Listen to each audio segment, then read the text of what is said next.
Voy a correr un poquito, sí, es un material extenso, así que vamos a correr un poquito. Me gustaría arrancar hablando un poquito de el inicio. Yo voy a usar palabras complicadas, pero las voy a explicar, no se preocupen, ¿sí? ¿Escucharon alguna vez el concepto genesología? ¿Sí? Genesología viene de génesis, viene de origen. La genesología en la teología bíblica se encarga de tomar, por ejemplo, temas teológicos y ver a partir de qué momento empiezan a desarrollarse o empieza a ocurrir. Entonces, por ejemplo, si queremos estudiar la genesología de las lenguas, pensando en las lenguas, tenemos que ir al Génesis capítulo 1 y ahí vemos algo interesante, ¿no? Las lenguas están asociadas con juicio, ¿no? Y eso es un aspecto muy importante. Dios había mandado que se dispersaran en el mundo y ellos que hicieron, se concentraron. Y el Señor, ¿qué hizo? Trajo un juicio, confundió las lenguas. Entonces ahí empieza el tema, es la genesología de las lenguas. Entonces eso nos ayuda a entender. Ahora, lo que vamos a estudiar hoy, el pasaje que vamos a ver ahora, es la genesología o es el origen de la disciplina en la vida de la iglesia. ¿Cuándo empezó? ¿Cuándo comenzó? ¿Sí? Ahora, si nosotros pensamos o queremos hacer un estudio genealógico de la disciplina eclesial, una de las cosas que nosotros debemos entender es que hay dos aspectos o hay dos lugares a donde podemos acudir. Uno de ellos es Mateo capítulo 18, ¿sí? Es un pasaje que conocemos muy bien. Si tu hermano peca, ve, repréndele, ¿cierto? Estando tú y él solos, conocemos muy bien el pasaje. Pero por el otro lado, si queremos estudiar otro pasaje que contribuya a entender la genealogía, el origen de la disciplina, tenemos que ir a un pasaje de las Escrituras que es Hechos capítulo 5. Hechos capítulo 5, y ahí lo vamos a ver a modo descriptivo, ¿sí? En Mateo vamos a ver la prescripción por parte de la narración que Mateo plantea ahí del Señor Jesucristo, pero en el libro de Hechos vamos a ver la descripción de este origen de la disciplina, ¿sí? Ahora, acompáñenme a Hechos capítulo 5, ¿sí? Hechos capítulo 5.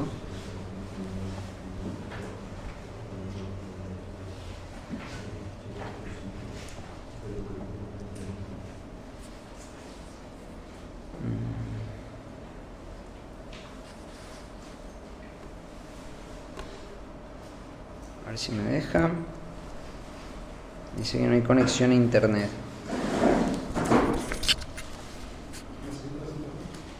No. Vamos a ver el papel, ¿no?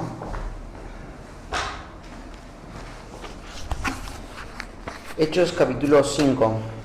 Y hay muchos que argumentan y piensan que en realidad este pasaje no está hablando de la disciplina. Entonces, en primer lugar, lo que voy a hacer es tratar de demostrar de que realmente este pasaje sí está hablando de la disciplina. Hay algunos que dicen, no está hablando de la disciplina. No sé si ustedes han estudiado cómo estudiar una narrativa, una historia, ¿sí?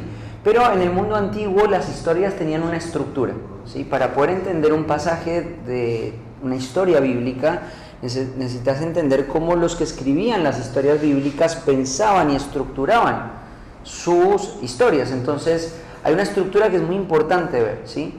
Entonces, por ejemplo, toda narrativa bíblica tiene o arranca con una descripción y eso se le llama el equilibrio, ¿sí?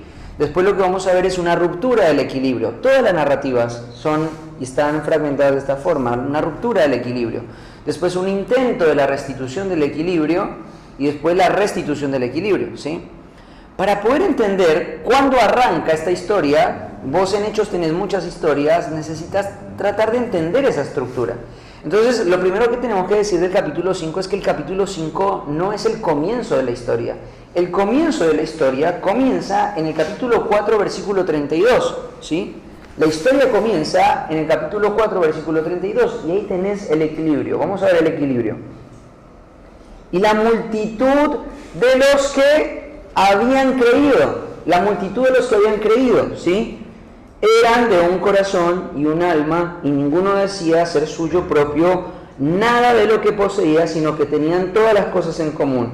Y con gran poder de los apóstoles daban testimonio de la resurrección del Señor Jesús, y abundante gracia eran sobre todos ellos. Por tiempo saltemos al versículo 36. Entonces José, a quien los apóstoles pusieron por sobrenombre Bernabé, que traducido es hijo de consolación, levita nacional de Chipre, como tenía una heredad, la vendió y trajo el precio y lo puso a los pies de los apóstoles. Este es el equilibrio, ¿sí? ¿Qué es el equilibrio? Es la descripción. Y acá la descripción que está comenzando a hacer Lucas, el escritor de Hechos, te empieza a decir, esta es la introducción, esto es lo que está pasando. La iglesia se ama, la iglesia se cuida, la iglesia se protege, la iglesia es generosa, la palabra de Dios está corriendo, la iglesia está en un estado muy bueno, ¿sí? Esto es lo que está tratando de decirte, este es el equilibrio, acá vamos a comenzar. Entonces, esto es lo que vos tenés que entender, pero acá el eje de esta historia son todos los que habían creído. Fíjate cómo arranca el versículo 32, ¿cierto? Como dice, ¿cuál es el personaje principal? La multitud de los que habían creído eran de un corazón y un alma. Los que habían creído, este es un punto muy importante. Los que habían creído tenían un corazón y un alma, ¿sí? Ahora, cuando vos llegás al capítulo 5, tenés otro indicador para pensar que el capítulo 5 no está separado del capítulo 4, 32 al 37. ¿Por qué? Mira cómo arranca, ¿cuál es la primera palabra del capítulo 5? Pero. Ese pero, esa conjunción, ¿cierto? Que la conjunción ala es una conjunción de contraste. Lo que va a hacer es contrastar lo que está describiendo con lo que ahora va a ocurrir. Entonces, acá este es el punto. Lo que va a contrastar es los que habían creído con los que ahora se van a narrar. Ahora, lo que vos tenés que entender en cuanto a esta narración es lo siguiente. En el capítulo 5 se van a mencionar a dos personas que aparentemente vivían en el entorno de la iglesia de Jerusalén. Ellos eran parte de la iglesia de Jerusalén. Pero lo que Lucas te está mostrando es que desde su perspectiva, estas dos personas, Ananías y Zafira, son contrastadas con el personaje principal del capítulo 4, versículo 32, que son los que habían creído, ¿sí? Los que habían creído. Entonces, esto es lo que está pasando. Hay una congregación creciente, pujante, una congregación comprometida, llena de amor, llena de generosidad, efectiva, impactante, pero en el entorno de esa iglesia surge esta escena. Y entonces ahí vamos a leer el capítulo 5, versículo 1. Pero para poder leer el capítulo 5.1 no podés arrancar del capítulo 5.1, tenés que arrancar desde antes. Porque la historia comenzó en el 4.32, acordate, de hecho son muchas historias. Esta historia que Lucas ha seleccionado empieza en el 4.32. Si la vemos así, entonces tenemos más chances de interpretar bien este texto.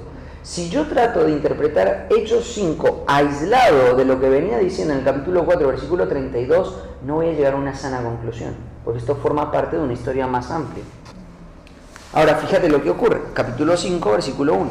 Pero cierto hombre llamado Ananías, con Zafira, su mujer, vendió una heredad y sustrajo del precio, sabiéndolo también su mujer, y trayéndolo solo una parte la puso a los pies de los apóstoles. Y dijo Pedro: Ananías, ¿por qué llenó Satanás tu corazón para que mintieses al Espíritu Santo y sustrajeses del precio de la heredad, reteniéndola? ¿No se te quedaba a ti? Y vendía. ¿No estaba en tu poder? ¿Por qué pusiste esto en tu corazón? No has mentido a los hombres, sino a Dios. Al oír a Ananías estas palabras, cayó y expiró, y vino un gran temor sobre todos los que oyeron. Y levantándose los jóvenes, lo envolvieron y sacándolo lo sepultaron. Y pasando un lapso como de 3 horas, sucedió que entró su mujer, no sabiendo lo que había sucedido. Entonces Pedro le dijo: dime, ¿vendiste en tanto la heredad? Y ella dijo: sí, en tanto. Y Pedro le dijo: ¿por qué convinisteis en tentar al Espíritu del Señor? He aquí, a la puerta, a los pies de los que han sepultado a tu marido y te han sacado a ti. Al instante ella cayó a los pies y expiró. Y cuando entraron los jóvenes, la hallaron muerta y la sacaron y la sepultaron junto a su marido. Y vino gran temor sobre toda la iglesia y sobre todos los que oyeron estas cosas. Y por tanto, versículo 12, y por la mano de los apóstoles se hacían muchas señales y prodigios en el pueblo, y estaban todos unánimes en el pórtico de Salomón. De los demás, ninguno se atrevía a juntarse con ellos, mas el pueblo los alababa grandemente, y los que creían en el Señor aumentaban más gran número, así de hombres como de mujeres.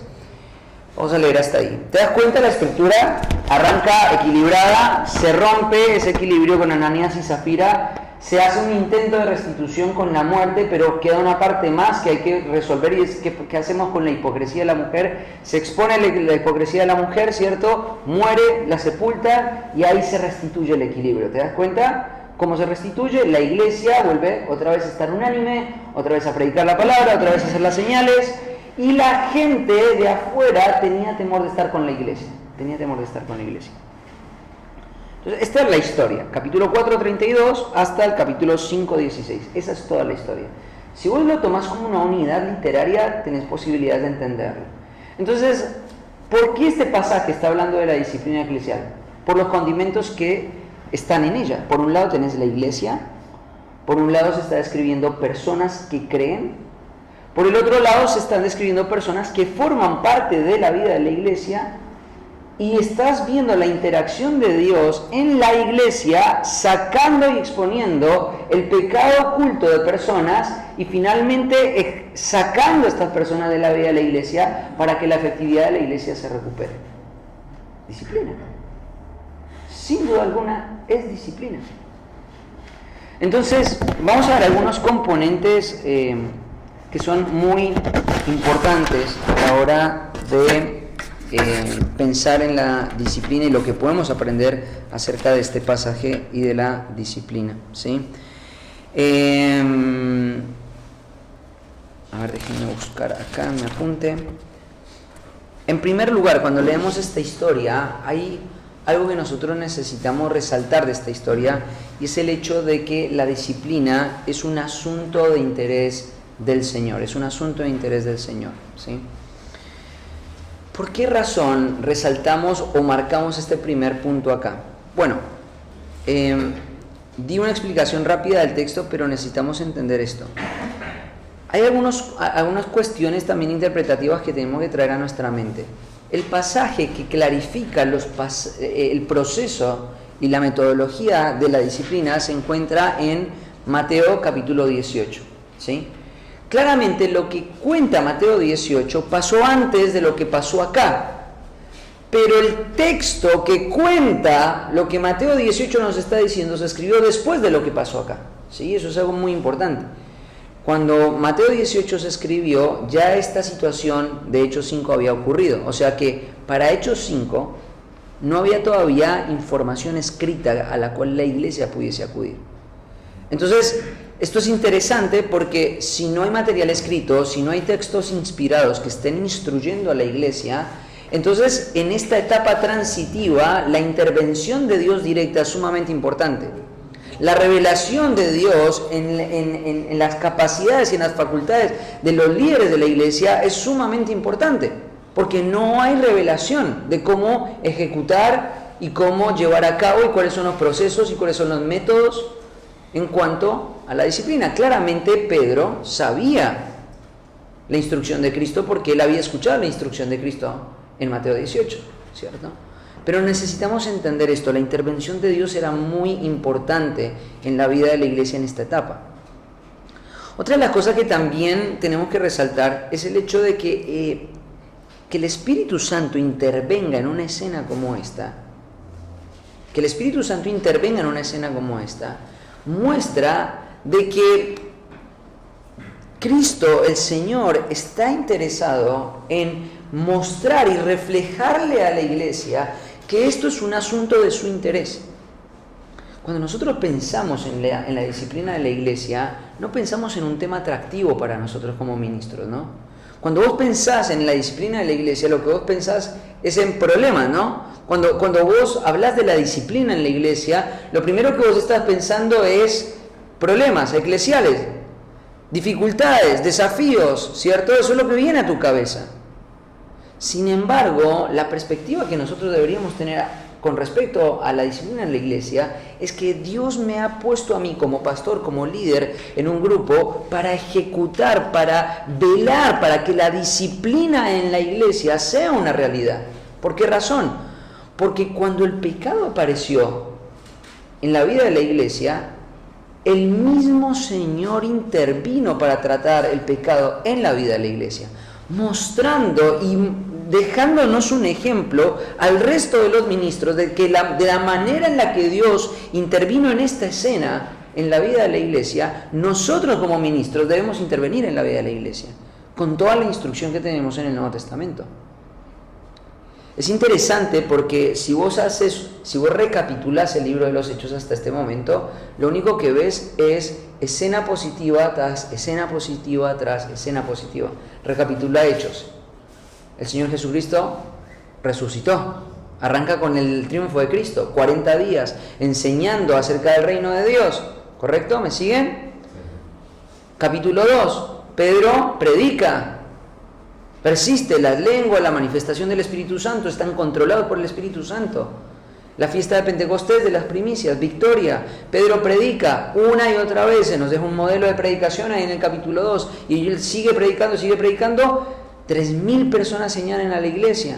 Pero no solamente la cantidad de iglesias, sino la calidad de la iglesia, ¿cierto? Y perseveraban en la doctrina de los apóstoles, en el partimiento del pan, en la comunión los unos con los otros y en las oraciones. Triunfo, capítulo 3, empiezan a ser perseguidos, sanan al cojo, ¿cierto? ¿Te acordás de triunfo? Son encarcelados, se mantienen fieles al Señor, a pesar de que los están amedrentando, los están persiguiendo, les están diciendo no hagan más el ministerio, ellos siguen haciendo el ministerio. Triunfo, capítulo 4, triunfo, vos estás viendo triunfo sobre triunfo. Acá, cuando llegas al capítulo 5, ves la primera escena desafiante en la vida de la iglesia. Y hay un giro en la estrategia del enemigo para destruir a la iglesia. Porque hasta este momento lo que el enemigo había hecho para destruir a la iglesia y el avance de la iglesia, ¿qué había sido? Utilizar a los líderes judíos para amedrentar a la iglesia. Ataques de afuera hacia adentro de la iglesia. Pero acá hay un cambio de estrategia de parte del enemigo. Él va a poner la cizaña adentro de la iglesia para destruir la iglesia desde adentro. Y eso es mucho más peligroso. Entonces hay muchas razones por las cuales nosotros deberíamos entender de que la disciplina es un interés de Cristo en la iglesia, es un interés del Señor en la iglesia. En primer lugar, porque el Señor intervino ante el primer escenario de disciplina que hubo en la historia de la vida de la iglesia, fue a manos de Dios mismo que estuvo la ejecución de la primera disciplina en la vida de la iglesia. No fue el apóstol Pedro, no fue ni siquiera el apóstol Pablo, fue el mismo Señor. Y cuando el Señor intervino y ejecutó la iglesia, dejó un ejemplo diciendo, esto es lo que yo quiero que ocurra en la vida de la iglesia. Si esto no ocurre, lo que tienen que entender es que este interés que Cristo tiene es un descuido de los intereses más valiosos, importantes que la iglesia debería estar procurando y debería estar velando para que ocurran. Entonces la disciplina en la iglesia está lejos de ser un problema para la vida de la iglesia, es un interés para la vida de la iglesia. No es un problema, es un interés. ¿Por qué razón es un interés? En primer lugar, porque la disciplina en la iglesia define el pecado.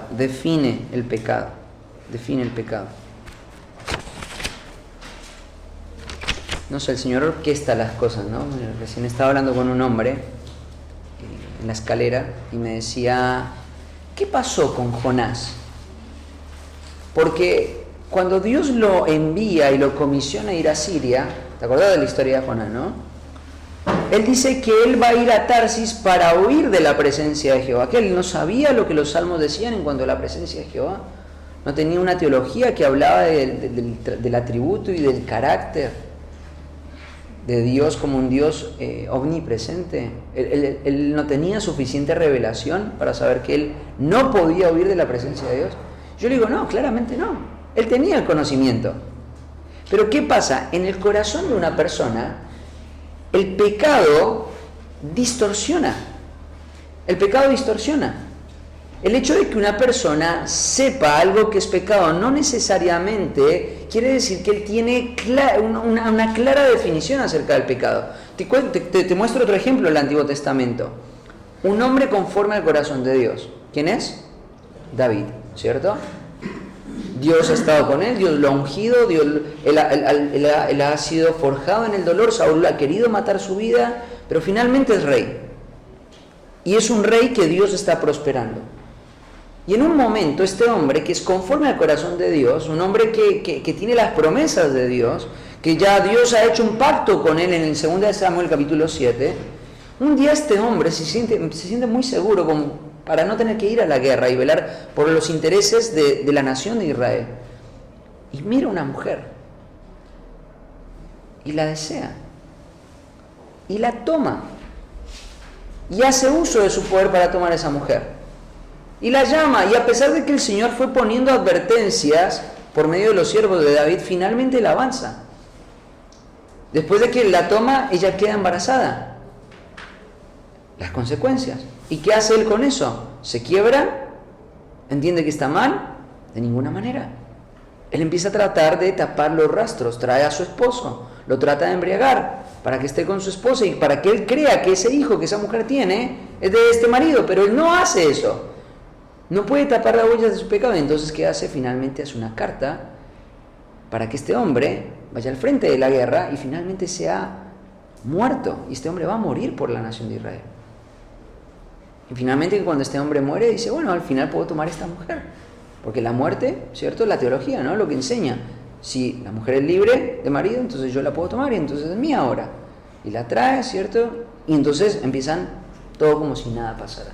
Pasan 3 años con esta situación en la memoria de David.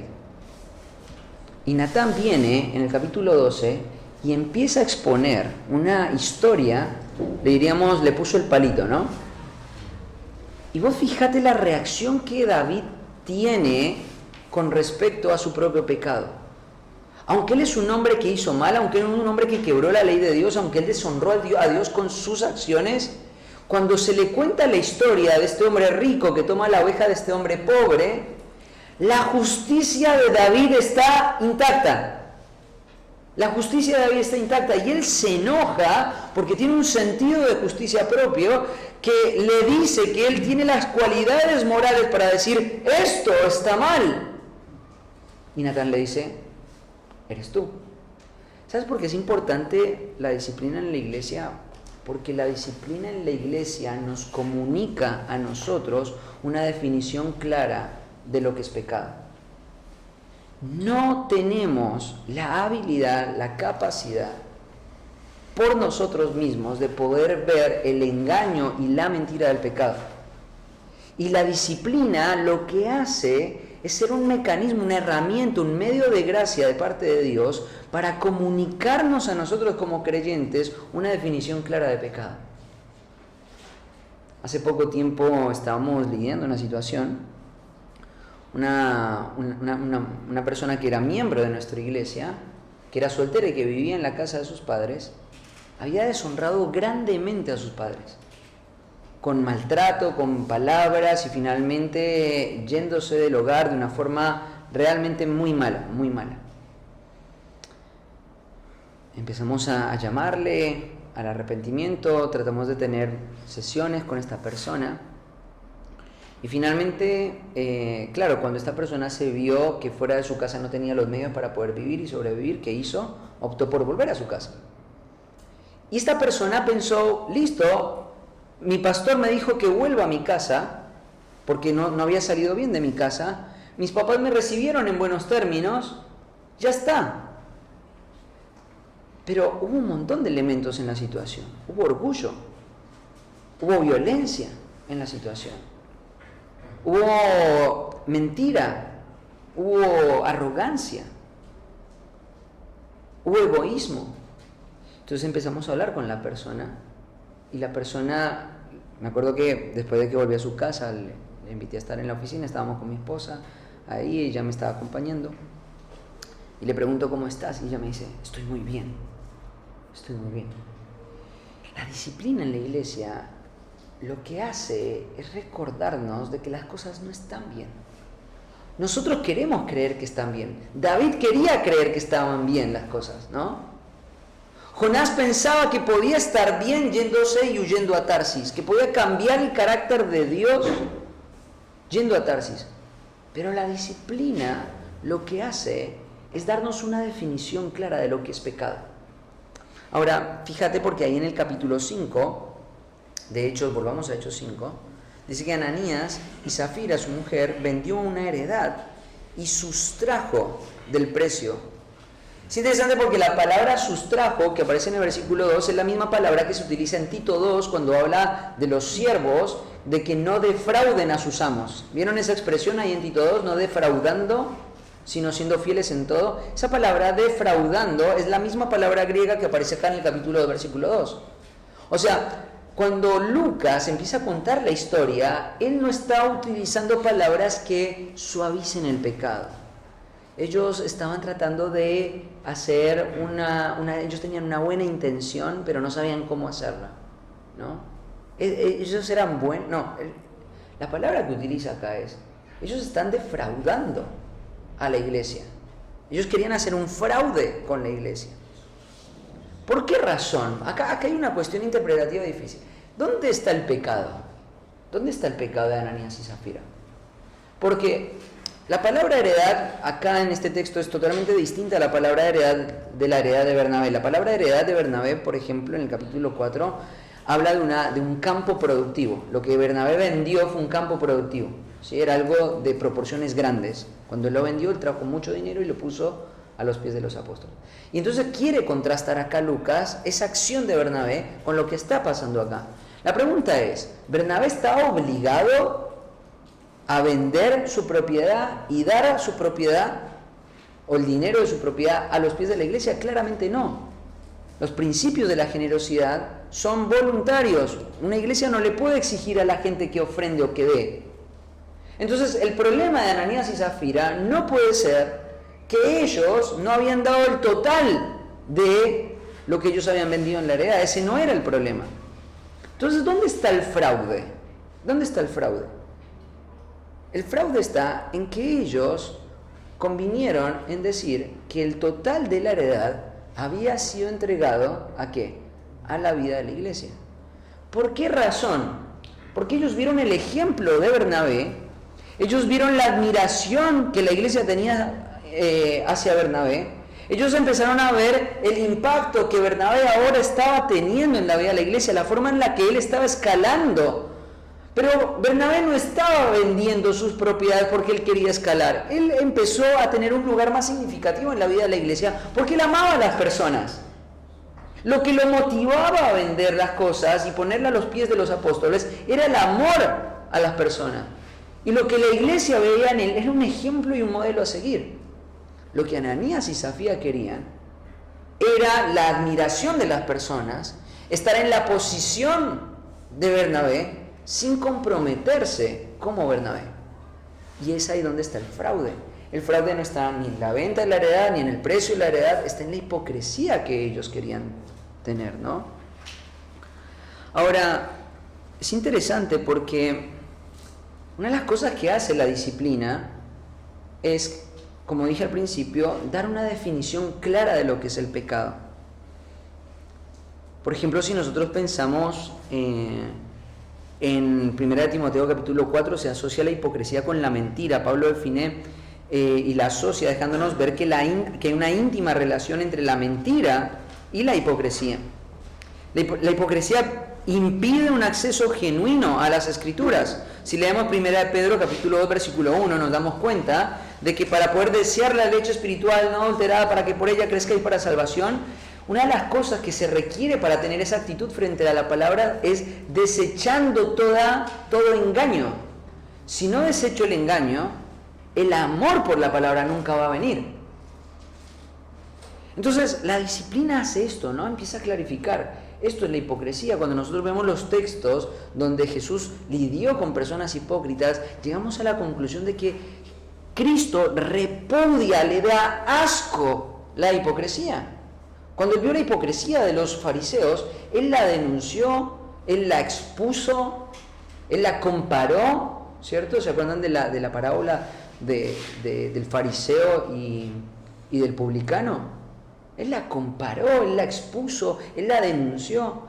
Entonces, claro, de repente, cuando Natán llega a la vida de David, David pisa el palito y ya David está rodeado por todas las evidencias de que él hizo mal y Dios lo está disciplinando por medio de la amonestación de Natán. ¿Qué ocurre en el corazón de David? Él se da cuenta. La pregunta es, ¿David se pudo dar cuenta solo? Claramente no. Necesitó un agente externo que lo confronte, que lo prepare. que lo deje sin alternativas para que él pueda ver su propio pecado. Si nosotros suprimimos la disciplina en la vida de la iglesia, lo que estamos haciéndole es, en primer lugar, no velando por un interés del Señor, pero además de eso, es robándole la oportunidad a las personas de que puedan ver con claridad su propio pecado, el pecado que deshonra el propósito de su existencia.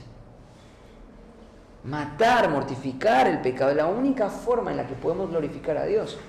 Entonces, una de las cosas que nosotros tenemos que entender en primer lugar es que la disciplina es un interés de Cristo. Y lo va a mostrar porque este era el problema de Ananías y Zafira. Fíjate que es interesante, en el versículo 5 dice, al oír estas palabras, cayó y expiró. Una de las cosas que el Señor entiende y que nos deja ver a la luz de este pasaje es que Dios no tiene el deseo, y esto quiero que lo grabemos todos juntos en nuestra mente, no tiene el deseo de que en la iglesia convivan personas que quieren hacer convivir la vida espiritual con su vida de pecado. No tiene ningún interés en eso. Tristemente vivimos en una época donde los líderes de la iglesia piensan que la salud de un ministerio se ve por la cantidad de gente que hay en él. Y eso es algo realmente triste. Como pastores no deberíamos sentir tensión por la cantidad de personas que vienen a nuestras iglesias o por la cantidad de personas que vienen a mi reunión de jóvenes, matrimonios, hombres o lo que sea que estés liderando.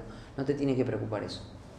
Lo que te tiene que preocupar es que en la iglesia, quienes componen la iglesia no quieren vivir de manera intencional una vida de aparente religiosidad con una vida oculta de pecado. Fíjate que acá hay una expresión en el versículo 2, que es la palabra sabiéndolo también su mujer. Sabiéndolo también su mujer. Ellos estaban no siendo tentados y teniendo una tensión entre qué será lo correcto y lo incorrecto. No es ese el escenario. Ellos intencionalmente estaban pecando. Ellos intencionalmente querían obtener la reputación, la admiración de Bernabé por medio de un camino fraudulento. Cuando una persona vive en estos términos, quiero decirte que lo que piensa Dios de esto no debería estar en la iglesia. No debería estar en la iglesia. Este es el interés de Dios en la iglesia.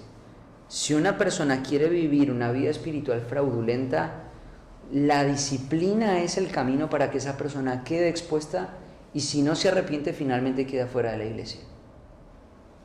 Y esto es lo que Dios quiere que ocurra. Dios no quiere una iglesia de 1000 miembros, quiere una iglesia pura, quiere una iglesia santa.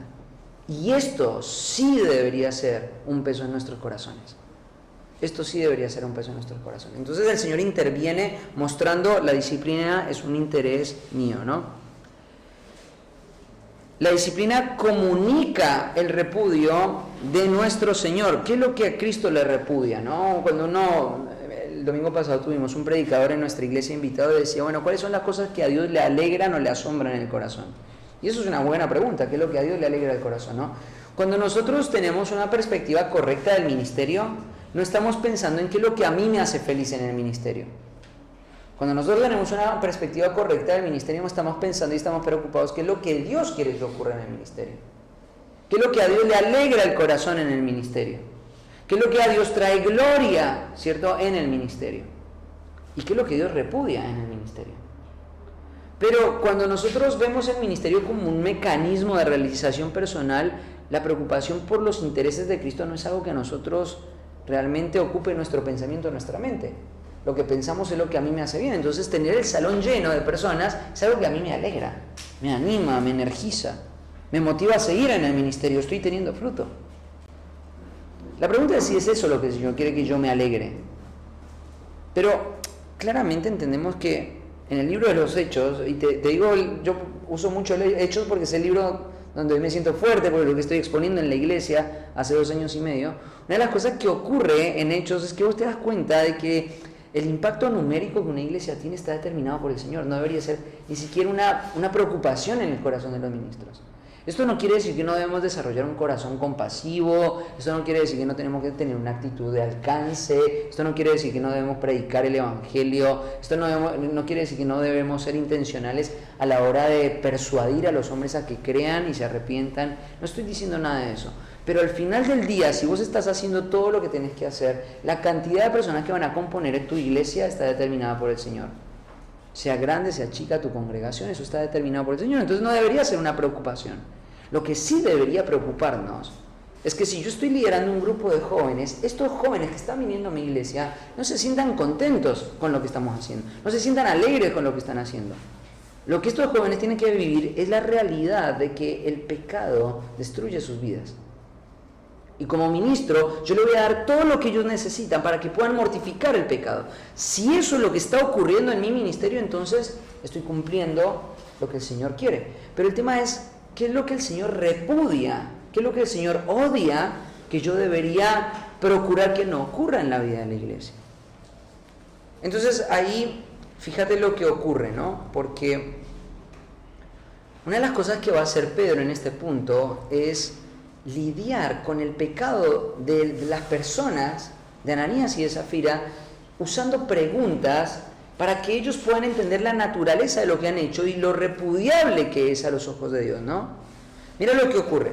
Claramente Pedro ya sabía que ellos estaban mintiendo, el Espíritu Santo se lo había revelado, había una obra sobrenatural que le estaba permitiendo a Pedro. No era que Pedro tenía una central de inteligencia, micrófonos, cámaras ocultas en la casa de Ananías y Zafira. Esto es una obra sobrenatural del Espíritu, ¿cierto? Dejándole ver a Pedro con claridad qué era lo que había pasado en el detrás de escena, en el ámbito íntimo de esta familia, en el ámbito íntimo de este hogar. Entonces, mira lo que ocurre, le dice, y dijo Pedro a Ananías, ¿por qué llenó Satanás tu corazón para que mintieses al Espíritu Santo? ¿Sabes una cosa? Uno de los problemas que tenemos a la hora de tratar y de ejecutar la disciplina es que cuando vemos el pecado pensamos, bueno, el problema del hermano que cayó en inmoralidad sexual o que cayó en el problema de adulterio es que ahora está su esposa deshecha, sus hijos no lo respetan, ¿cierto? Están en conflictos continuos, la esposa vive una constante situación de desconfianza con él, ¿cierto? El problema es que ahora yo tengo que cambiar toda mi agenda pastoral porque ahora tengo que acompañar a este hombre que ha confesado este problema y su esposa está ahí en una continua atención y yo estoy acompañando eso. Ese no fue la perspectiva, ¿no? Cuando Pedro vio la hipocresía de Ananías y Zafira, él no pensó, ¿cómo se les ocurrió hacer esto tratando de alcanzar un lugar de influencia en la vida de la iglesia de una manera equivocada? Hubiesen amenazado mi ministerio, mirá si ustedes hubiesen avanzado. ¿Cómo reacciona Pedro a la revelación del Espíritu Santo de que estas personas están mintiendo? ¿Cómo reacciona? Él reaccionó de una manera muy apropiada. Lo que vos estás haciendo, la hipocresía, el engaño, la mentira que vos estás haciendo, es en contra de la persona de Dios. De la persona de Dios. Cuando nuestra consejería o cuando la disciplina en la vida de la iglesia se enfoca en cómo puedo hacer que este hombre vuelva a estar con su esposa o cómo puedo hacer que este hombre pueda comprometerse con la fidelidad. Estoy utilizando el ejemplo del adulterio porque esa es, digamos, la categoría que normalmente pensaríamos como una categoría para disciplina. ¿Cómo puedo hacer para que este hombre vuelva a estar en el hogar y el hogar vuelva a restituir la paz? Esa no es mi meta en la disciplina. Mi meta en la disciplina es mostrarle a la persona por mi práctica de aconsejamiento, de seguimiento, de restauración, que lo que él ha hecho es de total repudio en contra de la persona de Dios.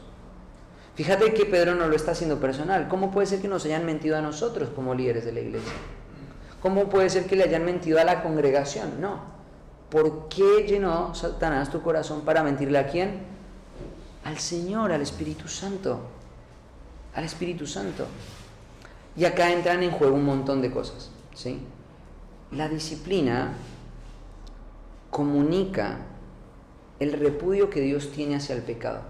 Si nosotros, en un proceso de restauración, en la disciplina en la iglesia, no enseñamos e instruimos a la persona a que pueda ver que su pecado es una afrenta a Dios, y esa afrenta a Dios sea la fuente de dolor en el corazón de una persona, nunca va a haber restauración. Y esto no es una idea mía. Esto es una idea que vemos claramente en 2 Corintios capítulo 7, versículo 11. 7:11.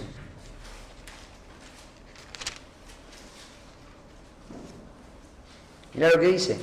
Porque aquí esto mismo de que hayáis sido contristados según Dios, qué solicitud produjo en vosotros, qué defensa, qué indignación, qué temor, qué ardiente afecto, qué celo y qué vindicación. ¿Te das cuenta? Si vos lo lees el contexto, mira lo que dice. Un poquito más atrás. Dice, versículos, leamos desde el 8. Porque aunque os contristé con la carta, no me pesa, aunque entonces lo lamenté. Porque veo que aquella carta, aunque por algún tiempo os contristó, la palabra contristó tiene que ver con tristeza, con dolor, ¿cierto? Ahora me gozo, no porque hayáis sido contristados, sino porque fuisteis contristados para arrepentimiento, porque habéis sido contristados que, según, ahí está la conjunción kata, según Dios, de acuerdo a Dios o con el objeto de Dios, para que ninguna pérdida padecieses por nuestra parte. Porque la tristeza que según Dios produce arrepentimiento para salvación, de que no hay que arrepentirse, pero la tristeza del mundo produce muerte. ¿Sabes una cosa? Esto es algo que muchas veces como consejeros no logramos distinguir. Cuando estamos viendo a una persona llorar, ¿cierto? Viene y te confiesa, ¿por qué lloras? No, porque estoy pecando. ¿Y con qué estás pecando? Soy esclavo de la pornografía. Bueno, esto es bueno, está confesando. ¿Y por qué sentís tanto dolor? Porque me siento sucio, y bueno, y mi esposa me descubrió anoche, y ahora ella tiene una imagen negativa de mí, y ahora no quiere dormir conmigo, y estoy durmiendo en el sofá, y yo no quiero perder a mi esposa, no quiero perder a mis hijos, necesito ayuda. Bueno, vamos a arrancar. Empiezo a hablarle mira, yo estoy tratando de dejar mi pecado, pero no puedo, ¿cierto? Y necesito que mi relación con mi esposa vuelva rápido. Esto es lo que más me preocupa. Mi relación con mi esposa se está deteriorando, ella está desanimada. Cuando vos ves una persona, o te trato otro tema que también es muy frecuente, cuando una persona, por ejemplo, viene con un problema de adicciones a la iglesia, y este es un tema donde se ven las deficiencias, son áreas donde se ven muy claras las deficiencias de la consejería en la iglesia, la persona piensa que su problema más grande es la adicción que él tiene. Y entonces la persona tiene dolor porque está perdiendo su trabajo, porque está perdiendo sus amigos, porque sus amigos que están involucrados en la droga están muriendo y él no quiere morir, y él está viendo que su familia no lo quiere, y ve que sus papás no lo reciben, y ve que su esposa no lo recibe, y ve que no puede ver a sus hijos, y entonces él no quiere perder a sus amigos y no quiere perder a su esposa. Y entonces lo que le produce dolor a esta persona son todas cosas que tienen que ver con el plano de lo terrenal. ¿Y sabes qué dice la Biblia? Una persona no va a encontrar en ningún elemento terrenal la suficiente fuerza como para vencer el pecado, porque no está diseñado para eso. Lo único que va a traer verdadero cambio al corazón es cuando una persona entre en un estado de conciencia y de convicción de que el problema más grande que él tiene no es cómo está perdiendo a su esposa, no es cómo está perdiendo su trabajo, no es cómo está comprometiendo su economía, o no son ni siquiera sus hijos o su ministerio. El dolor que él está experimentando es: estoy separado de Dios. Mi pecado es en contra del Espíritu Santo. Mi pecado es en contra de los atributos de Dios. Por eso cuando estamos restaurando a una persona en un proceso de disciplina, tenemos que hacerle preguntas a la persona para ver si esta persona puede reflexionar en cuanto a que el problema más grande no pasa horizontalmente, el problema más grande pasa verticalmente. Si eso no ocurre, la persona que está cayendo en pecado nunca va a poder ser restituida. La persona puede mejorar, la persona puede cambiar de vicios, la persona puede cambiar de perspectivas, gracias, pero nunca va a poder cambiar su corazón. Y para que una persona sea transformada necesita un cambio de corazón. Y el cambio de corazón viene cuando vos tenés conciencia de que el problema más grande que tiene tu pecado es tu relación con Dios. Me acuerdo que una vez estábamos predicándole el Evangelio, y esto es algo también muy determinante para una verdadera salvación. Estamos predicándole el Evangelio a un chico que viene ahora acá a la iglesia de San Justo, y él venía del entorno pentecostal y él tenía muchas distorsiones en cuanto a la verdad en su mente. Él creía que era salvo, pero él no estaba seguro, y entonces empezamos a estudiar las Escrituras. Hasta que en un momento, estudiando las Escrituras, él llega al Salmo capítulo 7. El Señor está enojado en contra del impío todos los días. Él está preparando su espada, él está tensando su arco y está dispuesto a matar y a destruir al impío si no se arrepiente. Ese pasaje produjo una imagen en él donde él se dio cuenta que su problema más grande era que Dios estaba enemistado con él. Cuando nosotros entendemos que la disciplina, número 1, es un interés de Cristo, número 2, nos comunica qué es lo que Dios repudia, entonces la disciplina está teniendo el efecto que debería tener. Ahora, estas preguntas que Pedro le hizo a Ananías tenían una respuesta implícita, y es: en ningún momento Ananías y Zafira tuvieron en mente a la persona de Dios a la hora de pensar en su propio pecado, ni estaban dispuestos a confrontar, porque habían visto la iglesia como un elemento de idolatría. Ellos querían el reconocimiento eclesial, no querían la gloria a Dios, y esto es algo que Dios repudia.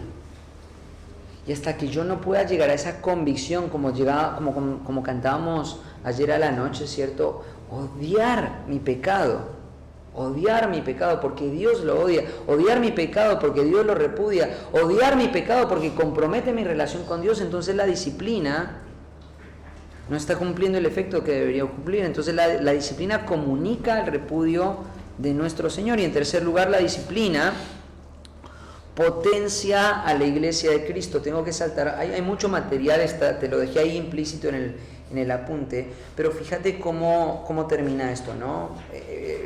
Pedro va tratando con preguntas el pecado de Ananías para que él entienda. Lo mismo hace con Zafira, ella cae y muere, pero mira cómo efectiviza. En primer lugar, hay muchos elementos.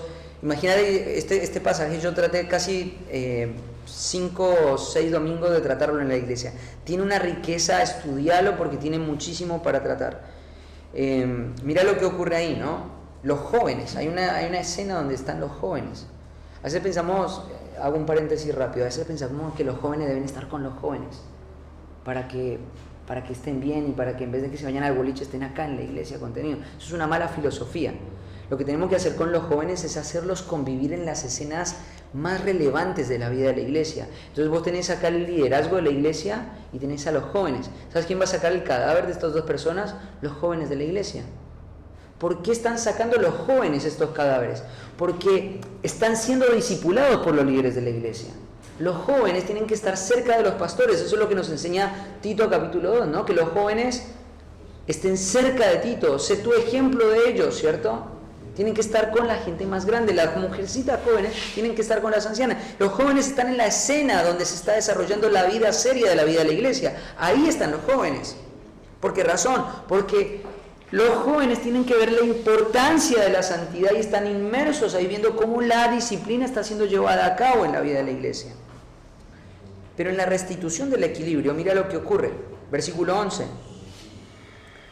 Y vino gran temor sobre toda la iglesia y sobre todos los que oyeron estas cosas. Uno de los objetivos que tiene la disciplina es producir temor. Es producir temor. La iglesia debe producir temor. ¿Por qué razón debe producir temor? Mira lo que dice. Y por la mano de los apóstoles se hacían muchas señales y prodigios en el pueblo y estaban todos unánimes en el pórtico de Salomón.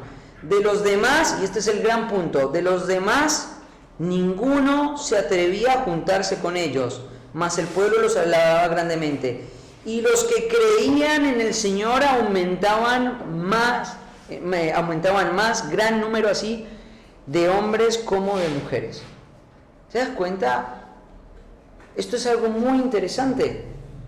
Lo que la disciplina en la iglesia hizo fue sacar, expulsar a todo tipo de persona que quería desarrollar una forma de religión superficial y atraer a los que querían tener una verdadera vida espiritual comprometida.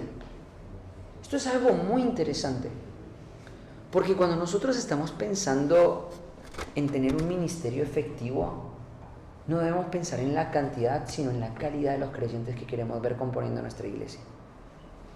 Y los que deben componer la vida de la iglesia deberían ser personas que cuando llegan a la entraña de nuestra iglesia, cuando llegan a nuestra congregación, ven la seriedad con la que tratamos las escrituras y dicen, no, esto es mucho para mí. Esto es mucho para mí. Mejor voy a otra iglesia. Y eso es bueno. Eso es excelente. Cuando una persona ve una iglesia seria, cuando una persona llega y ve una iglesia comprometida con las escrituras, cuando una persona llega a una iglesia, ¿cierto? Y la iglesia tiene dinámicas que protegen la santidad, que velan por la santidad, y la persona dice, son muy legalistas, me voy de acá. Vos tenés que alegrarte porque estás velando por un interés de Cristo en la iglesia. Pero cuando llegan esas personas, porque también llegan esas personas, sedientas de la verdad, cansadas de su pecado, son una gran bendición. Y esto es lo que nosotros deberíamos procurar en la iglesia. Esto es lo que nosotros necesitamos que ocurra en la iglesia. Entonces, cuando vemos la genesiología, el origen de la disciplina, tenemos muchas lecciones. Tenemos la lección de qué es lo que nosotros deberíamos procurar, anhelar y desear que ocurra en la vida de la iglesia, ¿no? Hay muchas cosas que también inciden en nuestra comprensión, por ejemplo, nuestra idea acerca del Evangelio. Ahí yo te dejé unas notas a partir de la página 253 del apunte, para que vos puedas reflexionar cómo la definición del Evangelio incide en tu definición de la iglesia. Pero sí es muy importante que vos entiendas esto. La razón por la que Dios intervino en el primer episodio que requirió disciplina en la vida de la iglesia fue porque el Señor quería que esto se desarrollara. Él iba a dar las instrucciones, pero dejó el ejemplo de que esta autoridad fue dada en la iglesia. Hay mucho más para hablar acerca de la disciplina, lo vamos a tratar en las próximas sesiones, pero creo que ya está el tiempo cumplido, ¿no? 5 minutos más. Bueno. Podemos aprovechar a hacer preguntas, ¿sí? ¿Hay alguna pregunta para hacer?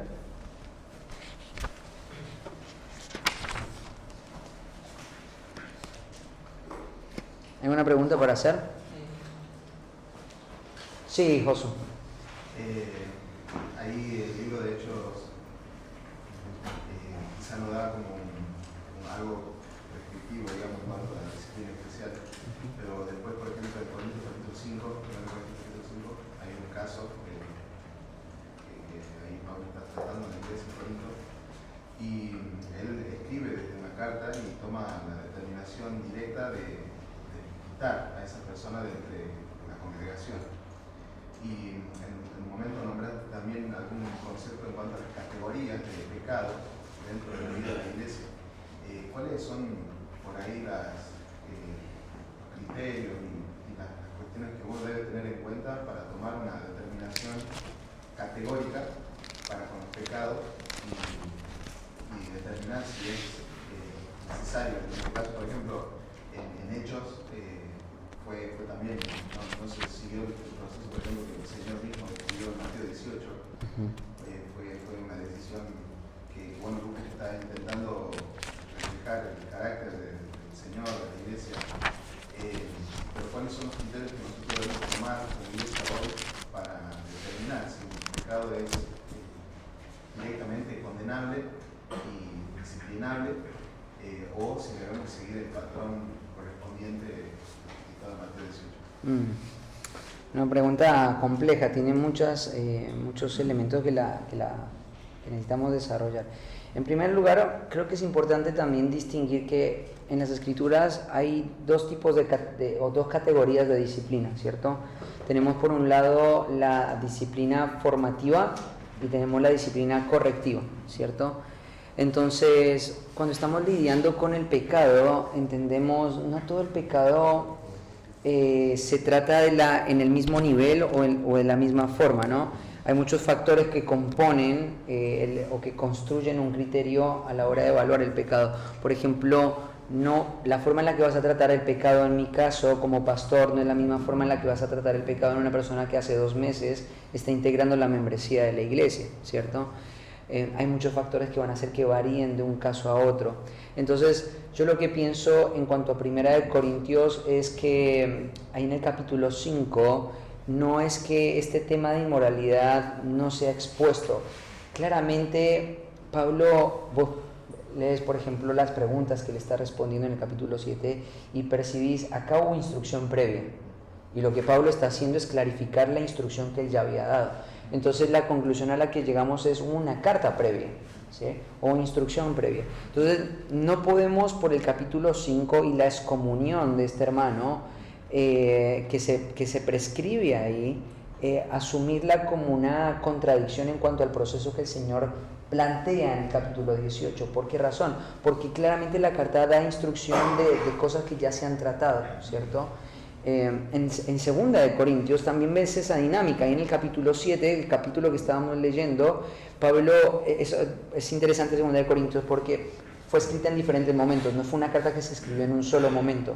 Entonces hay una etapa donde Pablo está escribiendo y él está esperando encontrarse con Tito y él no tiene novedades de Tito. En el capítulo 7 él se encuentra con Tito y ahí sigue escribiendo la carta diciendo, al final me encontré con Tito y esto fue lo que ocurrió, y después lo vuelve a invitar a Tito a que vaya por el tema de la ofrenda a partir del capítulo 8, o sea, fueron 3 etapas donde se fueron escribiendo la carta. Entonces, lo que vos percibís es, en 1 Corintios hay instrucción previa, y lo que debemos suponer es instrucción previa. Entonces esto no es una decisión arbitraria, es una decisión necesaria ante la instrucción clara de este pecado, ante lo alevoso que es y ante la falta de sensibilidad espiritual. Entonces es necesario excomulgar a esta persona de la vida de la iglesia. Y esto es urgente porque este pecado, él da una clara razón. Hay pecados que manchan el testimonio de una iglesia de formas que otros pecados no lo hacen, ¿cierto?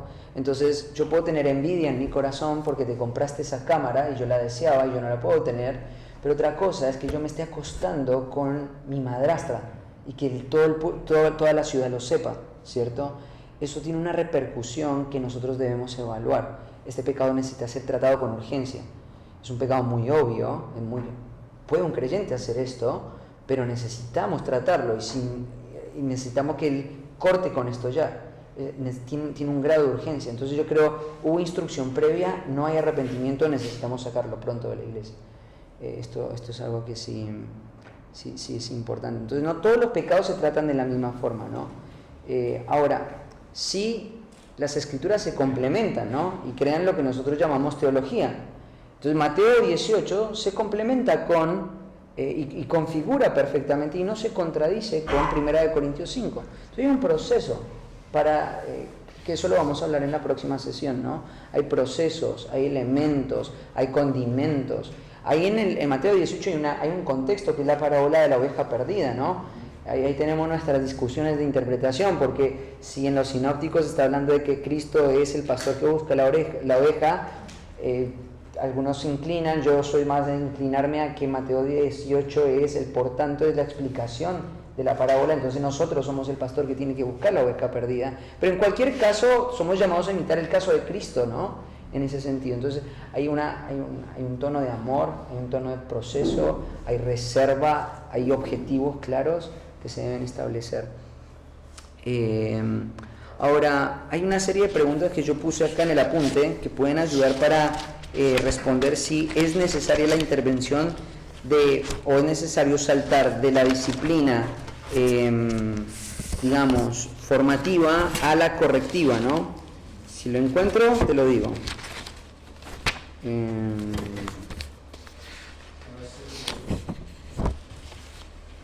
A ver, la 72. Creo que están ahí, ¿no? No, esas no. No son las de la 70. Acá, mira, en la página 267. Una de las primeras preguntas que tengo que preguntar para contemplar o para evaluar si es necesaria la disciplina correctiva, pasar de la formativa a la correctiva, es cuánto tiempo hace que la persona es creyente. Otra de la pregunta que tengo que hacer es cuánta enseñanza esta persona ha recibido en cuanto a esto, cuánto su conciencia ha estado informada. Entonces, esto puede ser un tema.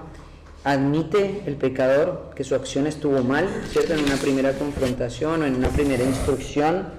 No estamos corrigiendo, estamos instruyendo, ¿cierto? Acá estamos haciendo lo que llamamos neoceto, encontrar falsedad en la mente, tratando de sacarla y tratando de poner la verdad.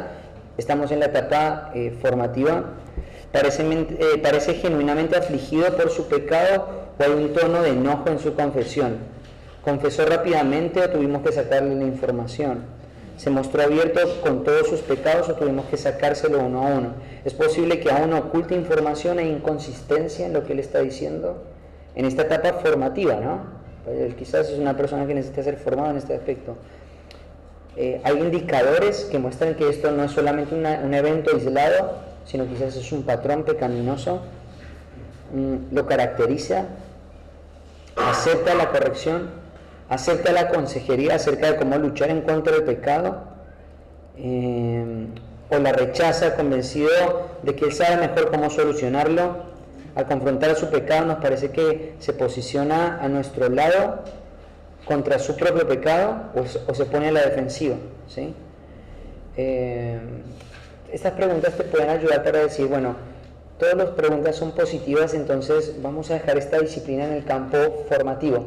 Él necesita formar criterios, él necesita tiempo de madurez, entonces no lo vamos a exponer a una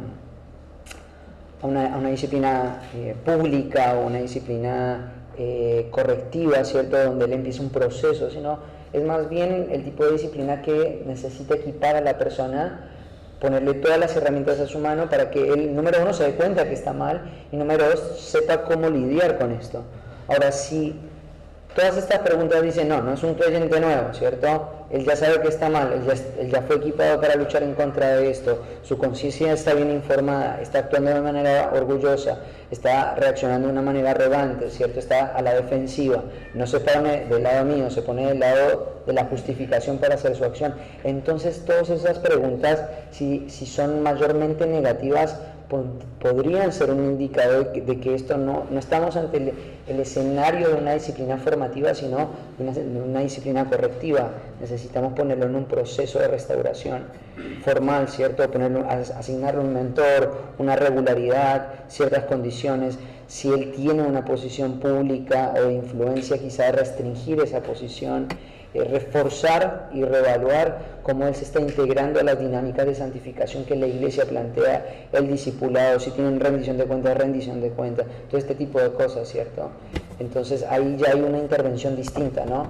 El primer tipo de disciplina tiene que ver con algo que muchas veces se desarrolla en el discipulado orgánico, el otro tipo de disciplina se desarrolla más desde una manera estructural y supervisada por los líderes o por los ancianos de la vida de la iglesia, ¿no? Pero creo que estas preguntas te pueden ayudar para distinguir eso, ¿es formativa o es reprensiva? Sí. Sí. Bueno, creo que la primera que era en cuanto a la... en hecho, vemos cómo trajo temor a la iglesia, ¿verdad? Y mi pregunta era cómo hacerlo parte, si hay arrepentimiento en una confrontación uno a uno, ¿siempre hacerlo parte de la iglesia? No, claramente los procesos son claros en las escrituras, ¿no? Vuelvo a decirte, o sea, esto era un pecado muy alevoso el que estamos viendo acá, y recordad que lo que está acá mostrándose no es una norma en sus especificaciones, sino es autoritativo en el principio que está mostrando. El principio que comunica Hechos 5 es la disciplina, es un interés de Dios, es un interés de Dios para la iglesia. Ese es el principio que tenemos. Ahora, en cuanto a la prescripción, hay formas para llevar adelante la disciplina y que al final la iglesia tema. Entonces, si yo te veo, te sorprendo en una falta y necesito trabajar esa falta, una de las cosas que voy a hacer es trabajar con vos y yo solo, sin decírselo a nadie, ¿cierto? Porque eso es la prescripción. Lo vamos a tratar solos. ¿Por qué lo vamos a tratar solos? Bueno, porque veo que te estás descarriando y yo en respuesta al amor del Señor quiero imitarlo en rescatar la oveja perdida, quiero cargarte sobre mis hombros, quiero llevarte al redil, ¿cierto? Formativo. Claro, sí. Entonces eso es lo que quiero hacer. Y se genera un sentido de temor en la persona, ¿cierto? Porque esta persona forma parte de la iglesia. Si yo como pastor discipulo a hombres, ¿cierto? Tengo un grupo de hombres, veo su pecado, ¿cierto? No sé, te cuento intimidad de nuestra iglesia, que eso siempre le despierta la atención a la gente.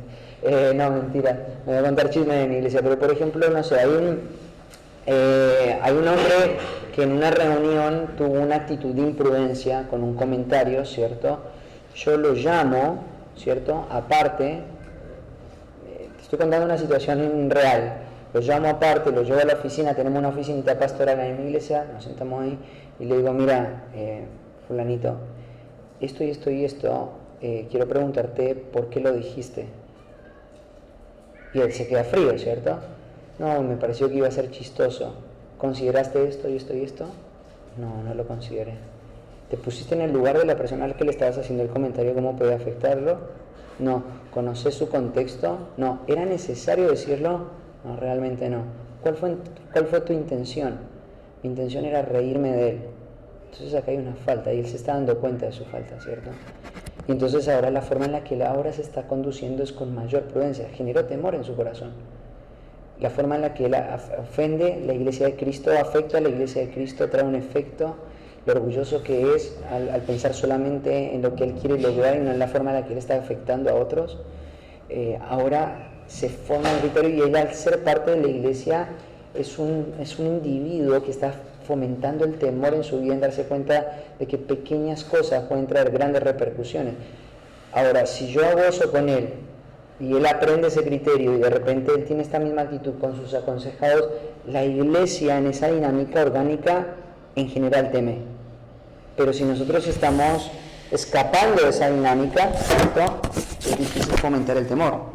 Entonces yo no necesito saltar o suprimir los procesos que Dios ha establecido en la iglesia para producir este efecto. Yo puedo ir por el mismo proceso y este efecto producirse en el largo plazo, ¿cierto? Claramente, cuando hay situaciones de pecado que necesitan ser expuestas a la vida de la iglesia, lo que hacen es advertir de manera congregacional, de manera corporativa, cómo esta persona pudo caer ahí, ¿cierto? Yo no estoy exento de caer, tengo que tener temor de mí mismo, tengo que tener cuidado de mi propio corazón. Pero eso no quiere decir que esa es la única forma en la que se fomenta temor. Se puede fomentar también temor en este primer paso estando tú y él solos, ¿cierto?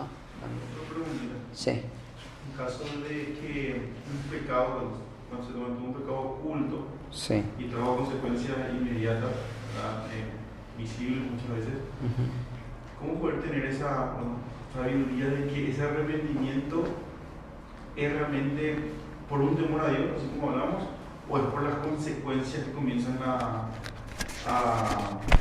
sobresalir? Y la confesión viene más por ese remordimiento antes de que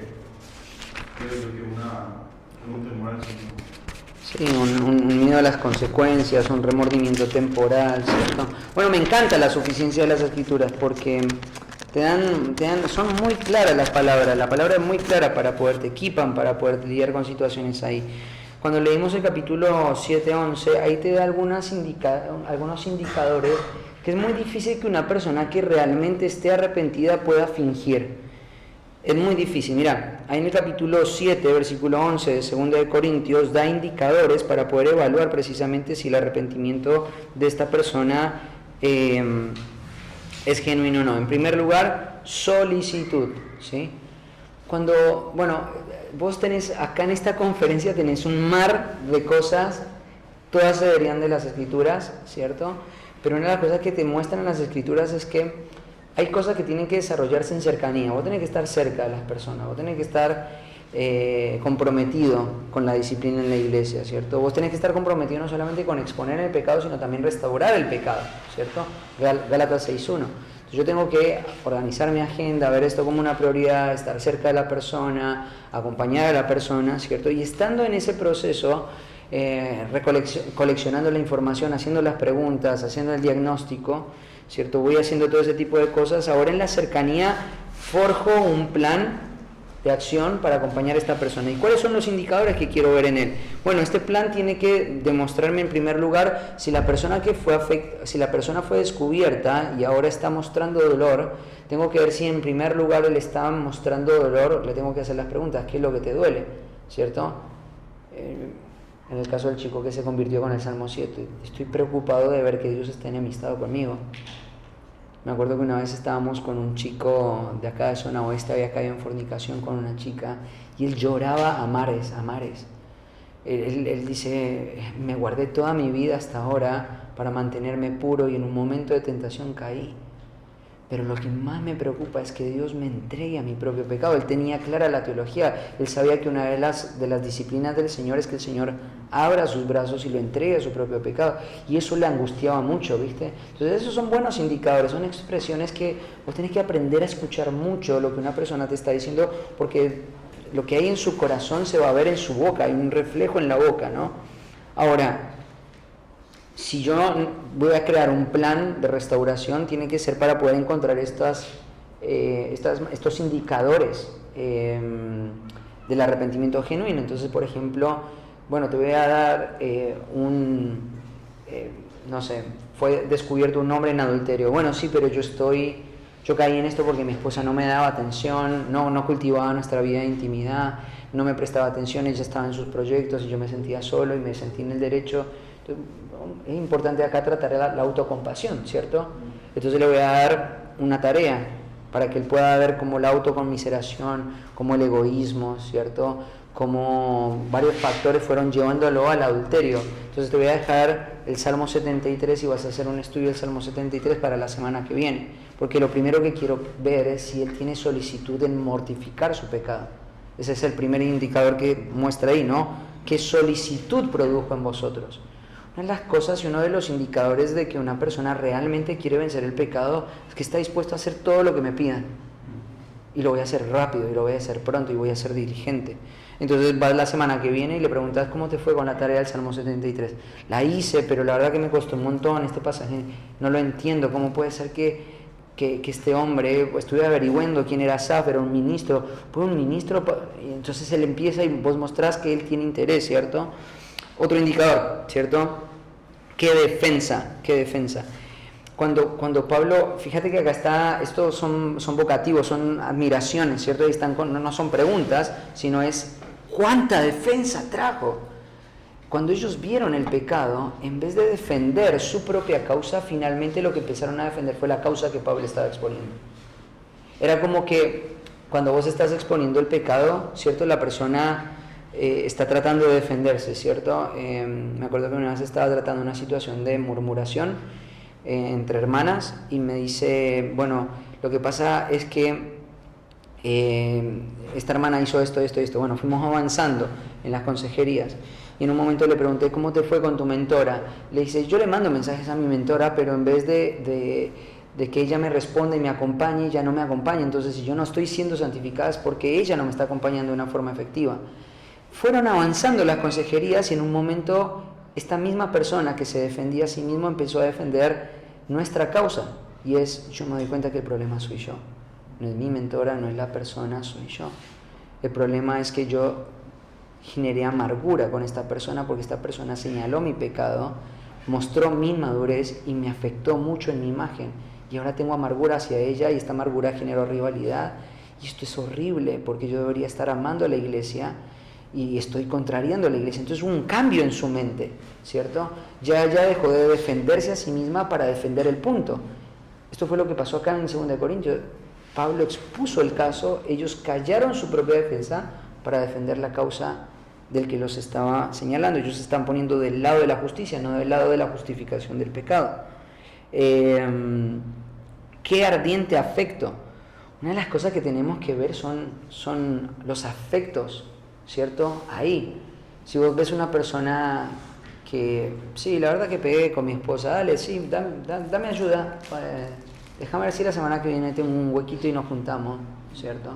Si que vos ves una persona que no tiene afectos, que no tiene emociones santas, que vos ves que no tiene una pasión, ¿cierto?, por restituir urgente su comunión con Dios, su relación con Dios, es difícil poder pensar, esta persona realmente no es el único indicador, o sea, las lágrimas, el dolor no es el único indicador, pero tiene que estar, ¿cierto?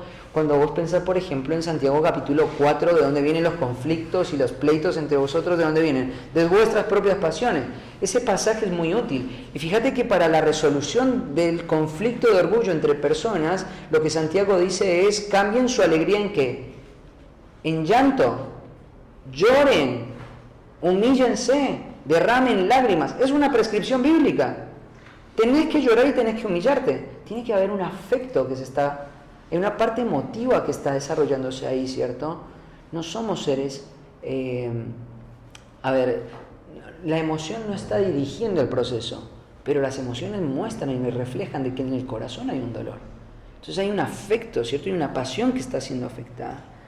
Qué indignación. Una de las cosas que no debo manipular, que debo esperar, es ver que la persona está desarrollando un odio hacia su propio pecado. No quiero volver a caer en esto. Odio la pornografía, odio la murmuración, odio la amargura, la capacidad que tiene la amargura de distorsionar mi mente, mi visión, mi propia persona, mis relaciones con los demás.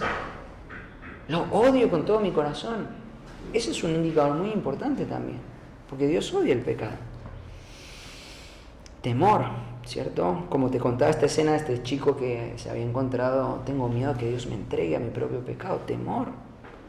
Se da cuenta de lo letal que es el pecado. No está tratando, como decía, todo abajo, ¿no? No le está tirando palitos, ¿cierto? Es tirarle una granada porque tiene la capacidad de destruirme, ¿no? En el Salmo 19, David oraba para que la palabra hiciera ese efecto. El pecado que no puedo ver, muéstramelo. ¿Por qué ora por eso? Porque entiende que la naturaleza del pecado es letal. Aunque yo no pueda ver el pecado, no quiere decir que no es letal para mi propia vida. Es letal. Entonces produce temor, ¿cierto? Temor a volver a fallar, temor a perder el propósito de mi vida, de mi salvación, temor a perder y comprometer mi comunión con el Señor. Qué celo, ¿no? Qué vindicación, la convicción, ¿no? El celo de decir, esto está mal y no lo quiero ni en mi vida, ni en la vida de mi iglesia, ni de mi familia, ni de nadie. Entonces acá tenés componentes, Pablo te da una serie de componentes o de marcas de un verdadero arrepentimiento. Vos tenés que hacer un plan, si estás trabajando en la restauración de alguien, tenés que hacer un plan alrededor de estos indicadores y decir, estos indicadores yo los veo en la persona que estoy restaurando. Está verdaderamente arrepentida. Y en Mateo 18, la meta ¿cuál es? Que se arrepienta. El único pecado que hace que una persona esté afuera de la iglesia es la falta de arrepentimiento. Entonces, si ese es el elemento catalizador, ese es el elemento clave para que una persona componga las filas de la iglesia, entonces el arrepentimiento tiene que ser el eje, ¿cierto? Y las marcas de un arrepentimiento genuino deben ser el eje para un proceso de restauración bíblico y sano, ¿sí? ¿Alguna otra pregunta? Una más, la última. ¿No?